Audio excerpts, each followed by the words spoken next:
kulanti wanaagsan markale akhyaare meel kastoo aad joogtaan kusoo dhawaada barnaamijkeena habeennimo waxaynu ku bilaabaynaa arrimaha xajka. haddaba dad badan oo ka mid ah xujayda ayaa waxay noo soo qoreen fariimo ay leeyihiin waxyaabaha ku saabsan xajka haddii dowladda sacuudigu ay soo saarto fadlan nala soo socodsii oo macnaha wixii warar oo xajka ku saabsan annaguna waa ka aqbalnay maadaama waqtiga xajka uu warar badan iska soo dabadhacayaan dadka qaarkiina laga yaabo inay mashquulsan yihiin cibaado ku mashquulsan yihiin marka qofku habeenkii yimaado inuu maaragtay channelkeena fiiriyo bal haddii wax wara oo weyn ay soo saaraan dowladda sacuudiga waan idinla socodsiin doonaa. haddaba marka galabta waxay soo saareen war muhiim ah oo ku saabsan xujayda. waa fariin culus waaytan tii shalay iyo tii doraad iyo fariimihii ay soo saareen waa idiin soo sheegay. tii muftiga uu ka hadlay tan waxaa soo saartay wasaaradda arrimaha xajka iyo awqaafta. waxay la hadlaysaa toos dadka xujayda ah. waxay sidoo kale la hadlaysaa bicthadaha ama dadka ergooyinka xajka dadka mas-uuliyiinta u ah. marka macnaha dadka ka keenay wadamada dadkooda oo mas-uuliyiintaana toosay ugu socotaan. marka fariintaa inaad maaragtay bal la socotaan. intii og way og tahay, intaan ogeyna bal inay hadda la socoto. marka waxaan rajaynayaa idinkuna inaad sheergaraysaan si dadka xujayda ay uga faa'iidaystaan. haddaba marka hore fariintaan idiin akhrinayaa kadibna waxa laga yiri ayaan idiin faahfaahinayaa. telefishinka sacuudigu leeyahay ee la yiraahdo al-Arabiya ayaa goordhow waxaa lagu qoray warbixin uu leeyahay wasaaradda xajka iyo cumrada Saudi Arabia waxay ugu baaqaysaa xujayda ku sugan beydka Ilaahay in markaa ay la socdaan fariintan ku saabsan maalinta Carafada.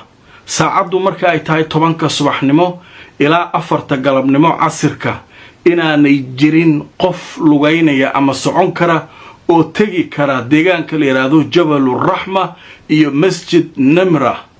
waxaana ay sheegeen in qofku nabadgelyadiisa ay ku jirto inuu joogo teendhooyinka loogu talagalay sababtoo ah xilliga waxaa soo dhici doona ashcatu shams ama darajada xaraara ama kulaylka waxay gaari doontaa meel aan horay loo arag.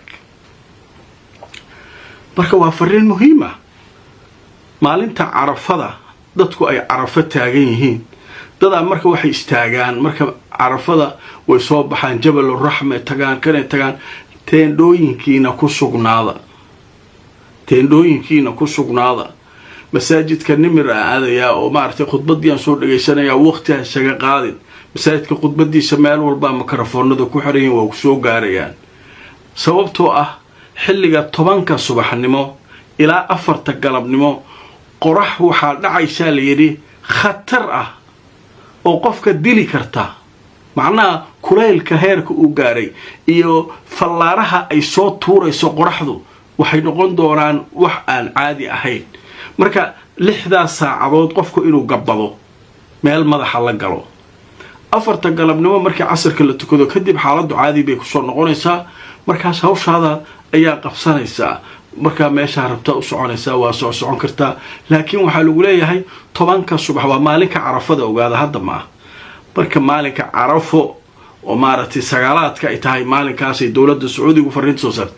fariintu waxay soo kale ku socotaa dadka madaxda u ah xujayda oo mas'uuliyiinta la socota iyaguna inay fariinta ilaaliyaan oo khatar fara badan.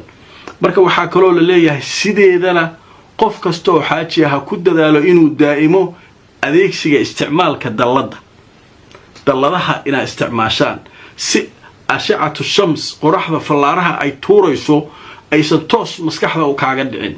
marka at least inaad maartay dalladaana qaadato. marka fariimahaasu waa kuwii ugu dambeeyay ee hadda boqortooyada Saudi Arabia ay soo saartay. fadlan haddaad garanayso dad xajka ku sugan fariinta u sheergaray oo u dir si iyaguna ay ula socdaan akhbaaraadka iska soo dabadhacay. waxaan idiin ballan qaadaynaa inta aanu ku jirno bisha Dilxajja wixii warara ee Sacuudiga ku saabsan ay muhiim ahaan u aragno xujayda qaar ahaan Soomaalidu inay la socdaan annaguna waa idiin soo gudbin doonaa.